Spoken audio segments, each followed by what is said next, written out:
Hi, my name's Devin with Point to Point Taxidermy in the Caribou region of British Columbia. I decided to do this in hopes of helping someone similar to myself that started out with nobody to physically teach them. I did do a course. I'll just talk a little bit while I'm working here because I don't really have much to say while I'm working. But I will say that this is just going to be a raw video. I'm not going to edit anything. I'm just starting out. This is my second season doing taxidermy, so I'm still learning as well. So mistakes do get made. I'm not going to pretend that I know exactly everything that I'm talking about either. So bear with me. But if you like what I'm posting and you think that there might be something that I can help you with in the future, write a comment, send me a message, like my post, follow me, whatever you may do. I appreciate it, and I appreciate you watching. So we're going to turn, I've already done a video on the lower lip, the nose. Now we're going to turn an eyeball, and I'll tell you a little bit about myself in the process if you haven't seen my other videos. So I've already fleshed the face, got as much meat off as I can, and now we're at an eyeball. So I'm going to change my knife because you want a sharp one. Excuse me, for the eyes. Don't be cheap with these. Change them out. They are like 25 bucks for 100 on Amazon. I use number 11 blade. And yeah, the sharper the better. You're going to save yourself a lot of time that way. So here we go. So I've stuck my finger into the eyeball of the white-tailed deer. And what I'm going to do is I'm going to start back here.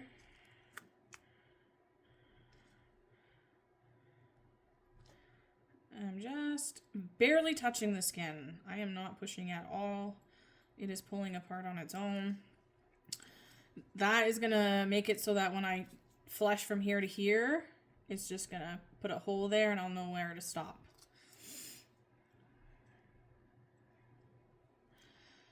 Okay. I'm not going to talk too much because I really need to concentrate on the eyeball itself. So I'm just making tiny little cuts. You can kind of see through the skin already, and that's going to give you an idea of where you need to be cutting. So you can kind of see there's black here and some yellow here. What we are wanting to do is cut right on that yellow.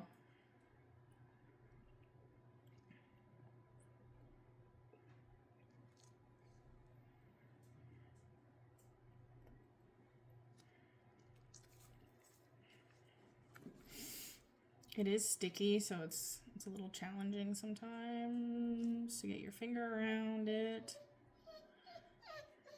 Just a second, doggy. My dogs are in the background, so I apologize if they're making noise. See, what I've just done there is a mistake. So I kept cutting there, and it ended up putting a hole in it. So I'm going to start back here and pull it back. Because I need to have that extra skin to tuck. And that's the challenging part of doing the eyeballs.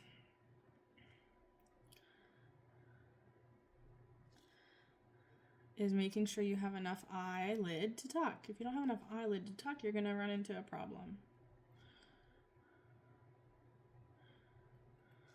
Okay, so here's the white or the yellow that you're looking for. And see, there's a hole there that I've made, but I've just turned enough of the other skin, so I've got skin that I will be able to tuck later.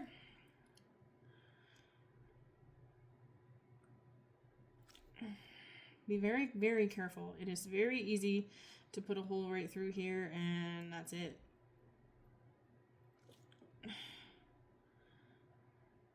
Okay, so I'm cutting.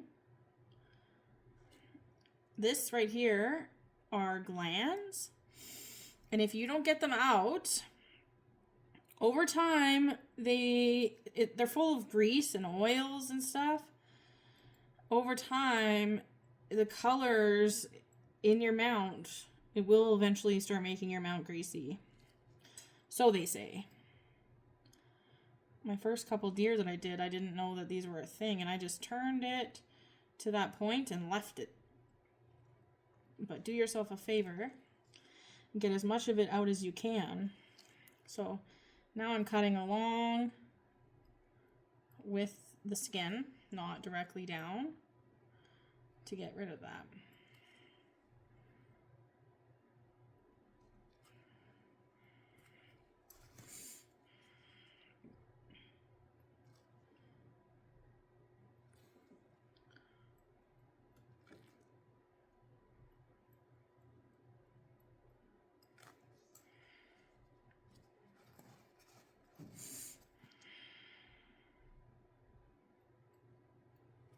Okay, so I'm satisfied with that. Right now, when you get it back from the tannery, you will be able to thin it more if you need, and clean it up a little bit more if you need.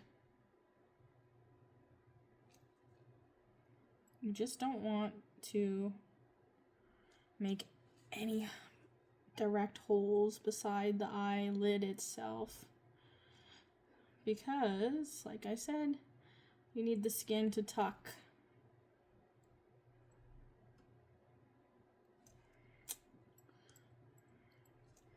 But you also need to turn the eyeballs. You don't want to send it to the tannery without the eyelids turned, because there's eyelashes and all that stuff in there that you need to get the salt on so that they don't fall out. So what you're aiming for is a flat eyelid. If you look on this side, it's flat. It's laying flat.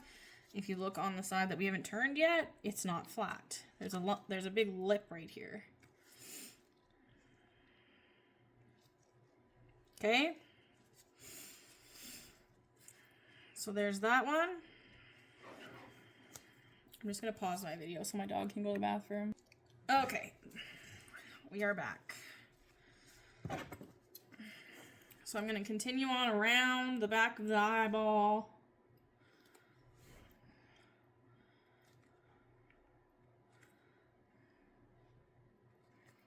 I'm just basically turning it at this moment, not fleshing it so much.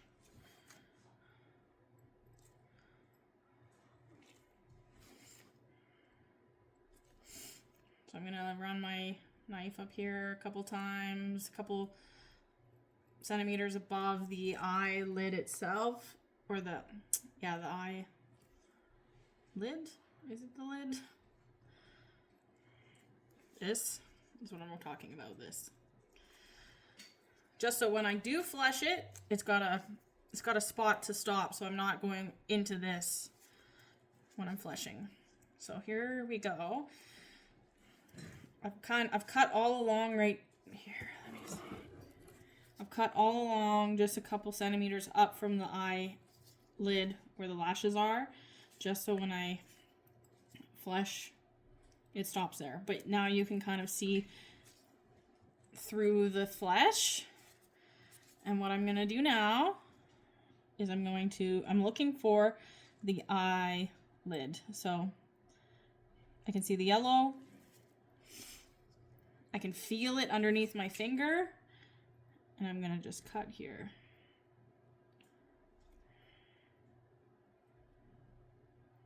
Nice, soft cuts. You don't want to cut into this, believe me.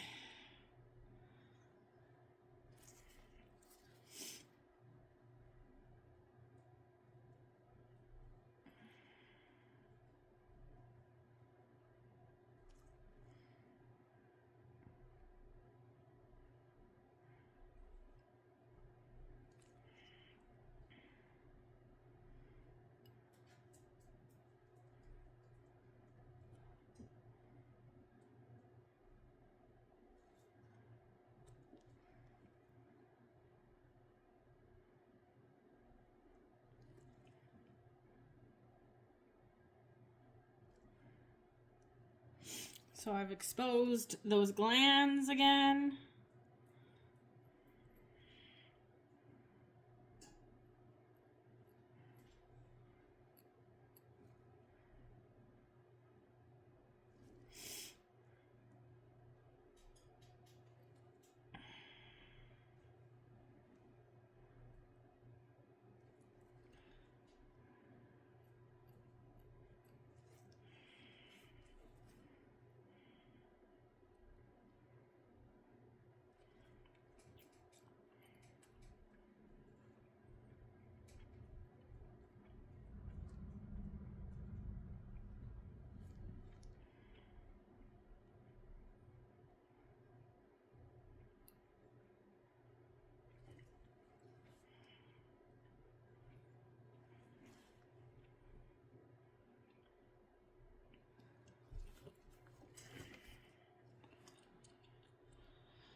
Okay, so now I'm just slicing with the skin, not directly down, to prevent putting a hole in it, just to get, I'm pretty much just scraping off these glands.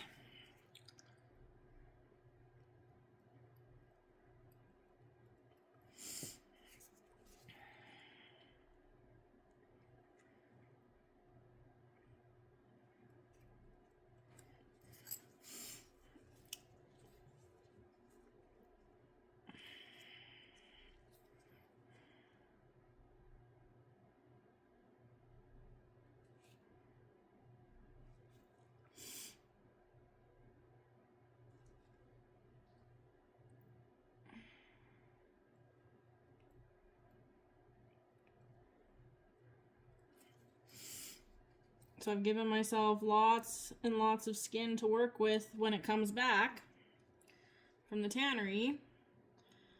The eyelid is all turned.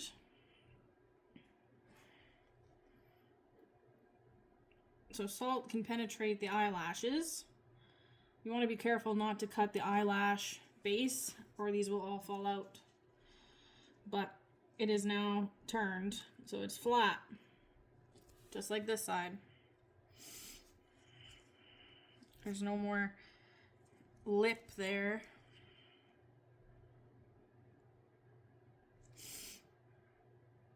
Just trying to touch it up a little bit. Get rid of more of that stuff. You can clean it up more when you get it back. Or you can do it now. It's whatever your preference is, really.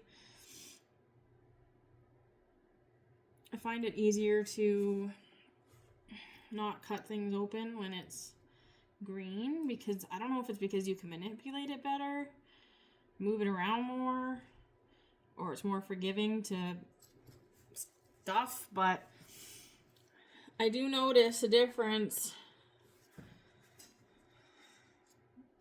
So yeah, it's already pretty thin, so like when you get it back from the tannery, you're not going to have to thin the skin too much that you're tucking into the eye itself, because we've done that here already. Okay, so now we're at the corner of the eye where the tear duct is. It's always a challenging spot for me because there always seems to be little holes in there already, and I'm not sure why. If it's from when I cape it out or not. I would assume so. But it just never fails me, so I'm just careful around the corner. I'm just kind of trying to open it up. There's cartilage pieces in there. It does make it difficult. So here's a big chunk of cartilage right here, so I'm just going to shave it away from the eye. So I'm just shaving it off.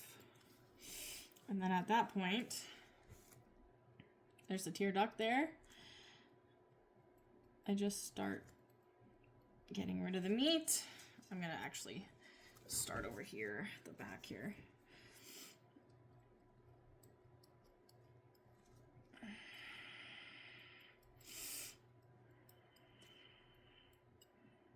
So what I'm doing is I'm just separating it so I can just flesh away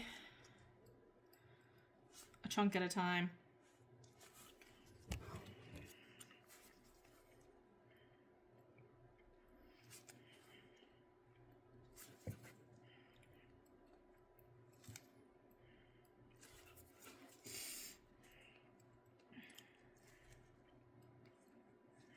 You want to be careful about the eyebrow hairs.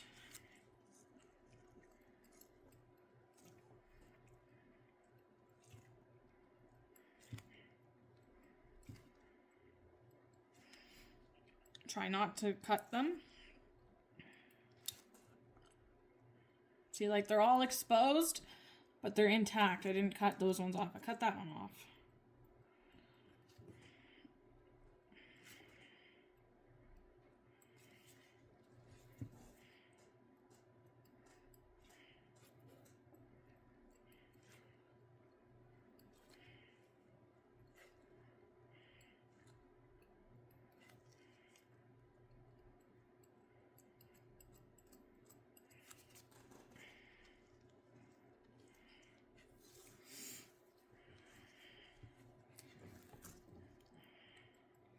So because I made a few cuts here while I was turning the eyes, it made it so I didn't have to flush all the way back. Like, it's already good there.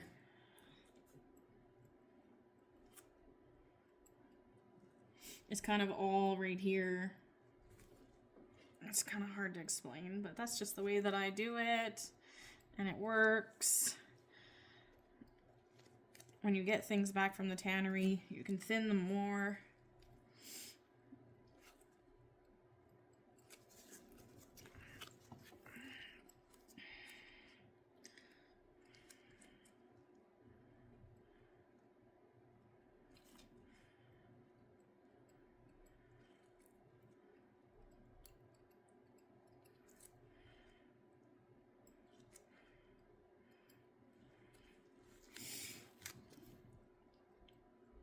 Flushing the tear duct now. I'm cutting that piece off. So the upper lid is done. Now the lower.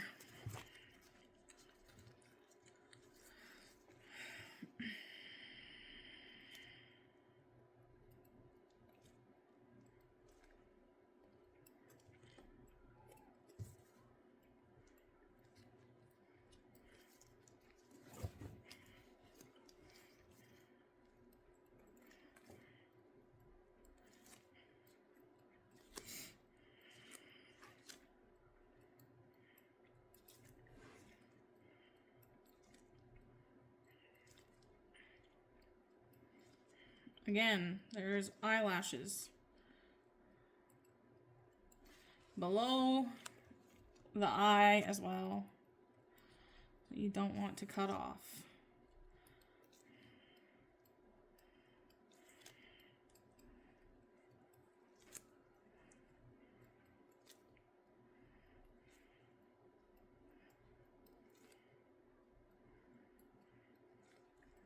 Yes, you want to get it so that the skin is thin on top of them so the salt can penetrate, but you do not want to cut them off.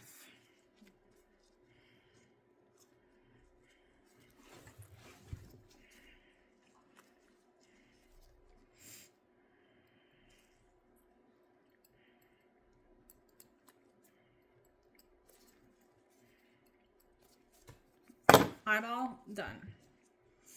So it's thinned. The eyelashes and eyebrows are exposed. Meat is gone. Onto the ears.